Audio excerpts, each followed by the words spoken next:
Hi, everyone. A very happy new year to everybody. I hope that this new year brings us all everything that we ever hoped for and that we are better this year. So, today, let's talk about workplace sexual harassment because it's becoming prevalent, it's a thing, it's causing issues. Companies may be implicit for the actions of their employees that may amount to sexual harassment at the workplace. And then you being an employee too, your actions may be construed as sexual harassment at the office. And so we need to be careful. So let's go into it. Let's look at some of the, excuse me. Let's look at some of the instances that may constitute sexual harassment. Let's not forget that victims of workplace sexual harassment can be both male or female. You can have perpetrators that are male or female. And so let's look at some of the things. Generally, the jokes, sexual jokes, don't do them. The comments, don't do them. They can amount to sexual harassment. And you know that harassment is not objective. Like it is not what somebody standing somewhere will say, oh, looking at this, I don't think it's harassment. No, it is subjective.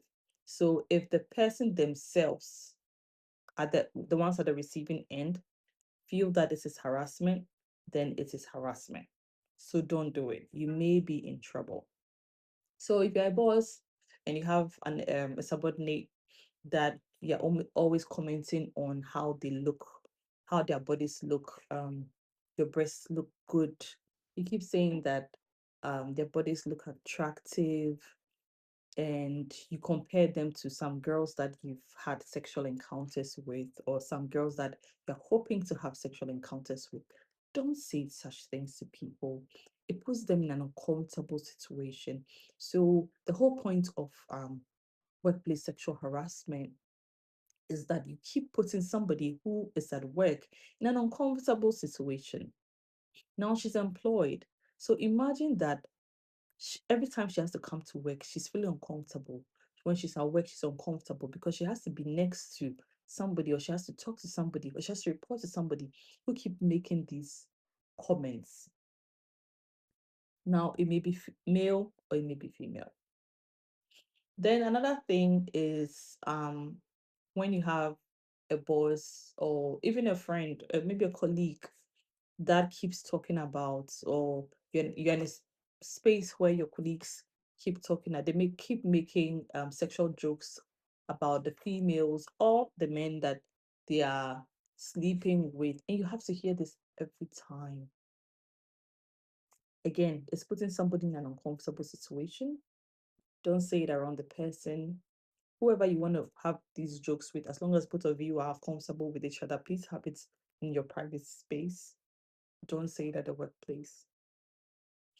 When such things happen and somebody is consistently uncomfortable, you find that those people have to resign.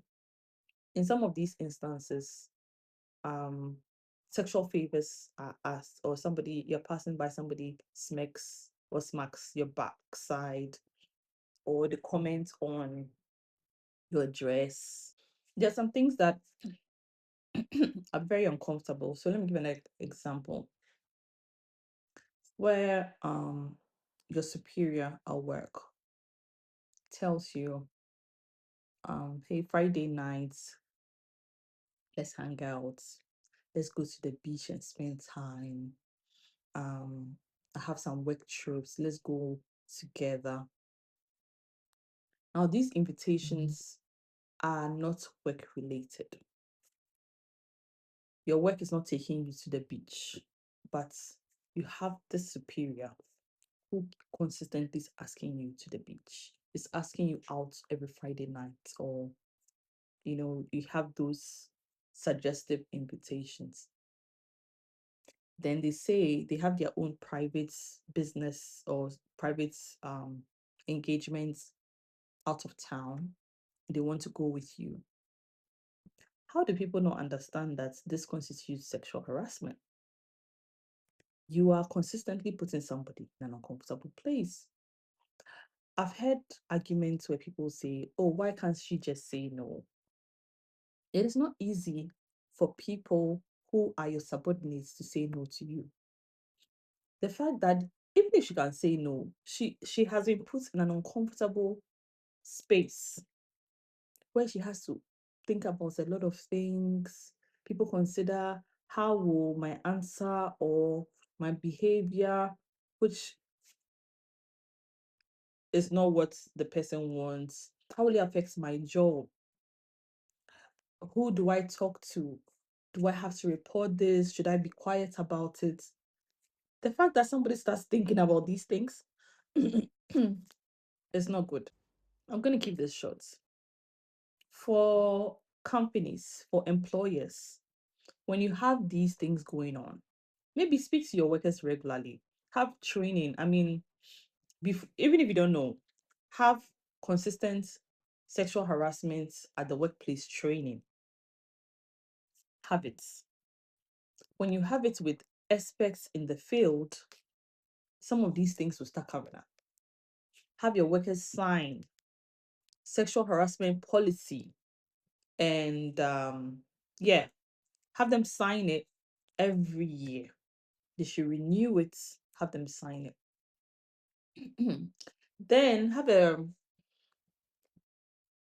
the habit of, even if it is how do you call this thing? Um Anonymous, yes, anonymous suggestions or anonymous reports can be made, because you find that a lot of times these are superiors and the subordinates feel very uncomfortable to come out with such reports. And so don't create a fertile ground for your employees to remain in an uncomfortable situation where they are being consistently sexually harassed. And when they do reports, when it comes to your attention, please remove the two of them from the same space. Don't keep them. I've heard um absurd reports where the companies want the two of them to go to therapy. Therapy to go and solve what? Somebody is putting somebody in an uncomfortable situation. You want the two of them to be going to therapy. I don't understand. Remove them from the space. Remove them whilst you do whatever you want to do internally.